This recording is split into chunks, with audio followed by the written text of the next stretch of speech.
Naama is going to hold this watchtower. Flew his Banshee down here for who knows what reason.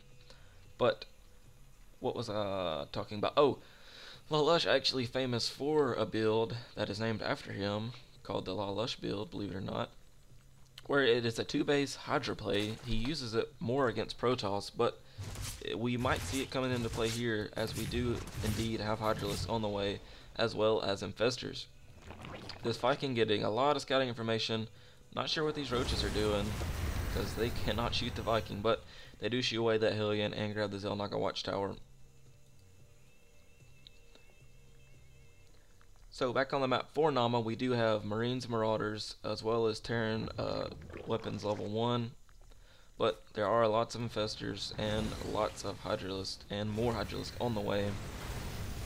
As LaLuSh is just spreading this creep with the extra queen that he was forced to make from the beginning. So big stem Marine Marauder ball with a couple of Hellions moving in against these Hydralisks. It's going to be so good, but they do make a quick work of the Marine Marauder ball, send them away with their tail tucked between their legs. I don't think the Infestors did anything. There was no fungal growths or anything like that, so Infestors not doing the work they should have been doing. I don't know if they had enough energy or what was the problem on that. But it does look like LaLuSh is going to make a counterattack with these this one roach, a couple of Hydras, and a couple of Infestors. Oh, 3 more roaches bringing up the rear. This Viking is going to go out scouting, is going to see this expansion of LaLuSh. As a nice fungal growth does go down on these Marines. I think they were stemmed, so they do indeed die. Drones coming off the line for Naama, and these Hydralisks are going to be able to just do a lot of work over here in the Terran base of Naama. Though this tank might be able to get back. I don't know if siege mode is on the way. Siege mode is on the way. It's almost done. If he can hold off just for a couple more minutes when siege mode gets done, siege mode will rip away these Hydras. Actually, this is patch 1.1, so the siege tanks are indeed nerfed, as they only do 15 damage to light units. More Hydras coming in from LaLuSh. Marauders just getting melted away. Lots of drones being pulled down. Oh god, sorry guys about this lag. I am trying to fix this.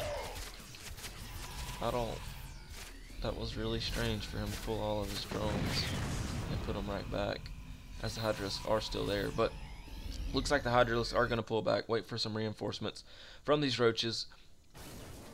Let's see what is Naama getting for the to react to this. He is getting combat shields. His tank is sieged up, doing now 35 damage instead of 15.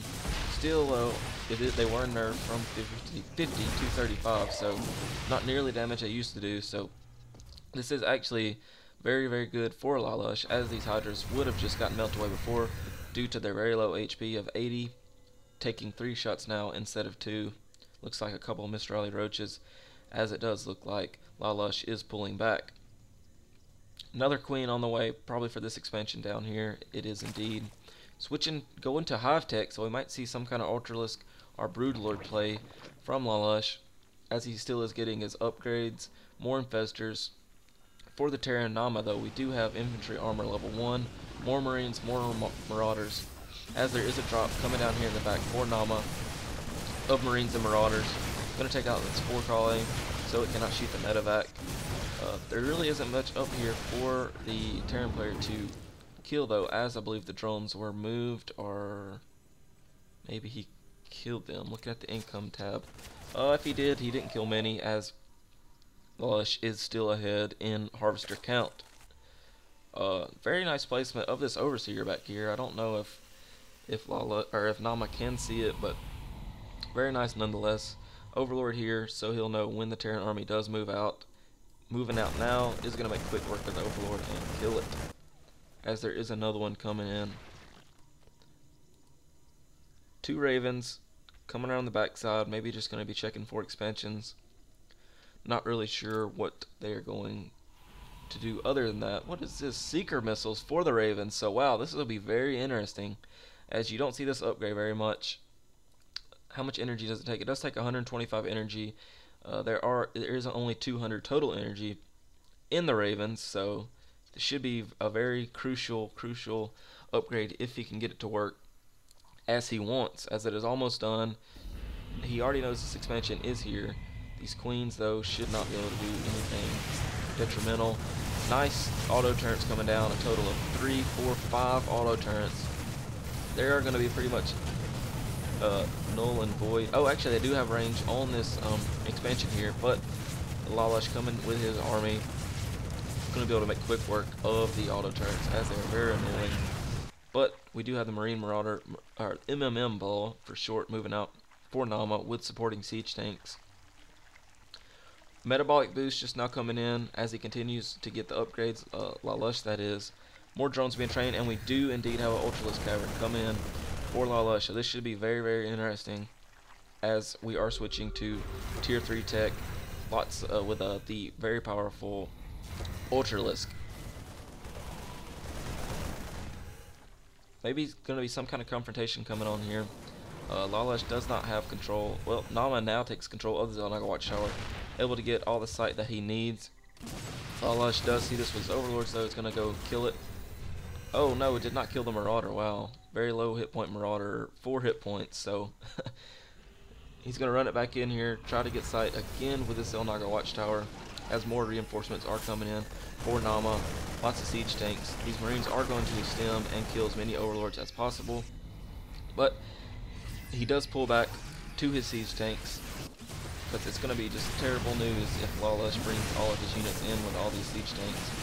But that is what Naama is trying to do. He's trying to bait the Zerg player in to get in the siege tank distance so he can make quick work of the Zerg player. But I think the Zerg player is just holding off. He's trying to get, he's got the chitinous plating and the level 2 upgrades almost done, and a total of 3 Ultralisk on the way.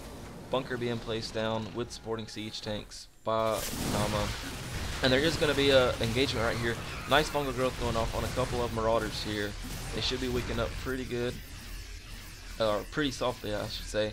Lots of stem Marines and Marauders being healed by this very large number of medevacs. But Ultralisk now have spawned.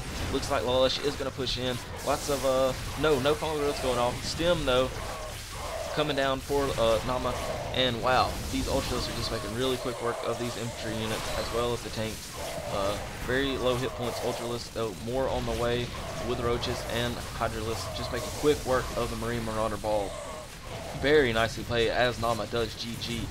Wow, that was incredible. So the 1.1 upgrade did indeed allow for the Zerg player to push out with the Ultralisk, with his Hydralisk, because the tanks were not doing as much damage as they should. I believe normally that same matchup would have went to the Terran player pre-patch 1.1.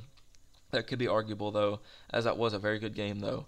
It does look like Naama wants to go Steps of War, so the next game in this series will be Steps of War. Thanks for watching, guys, and see you next time.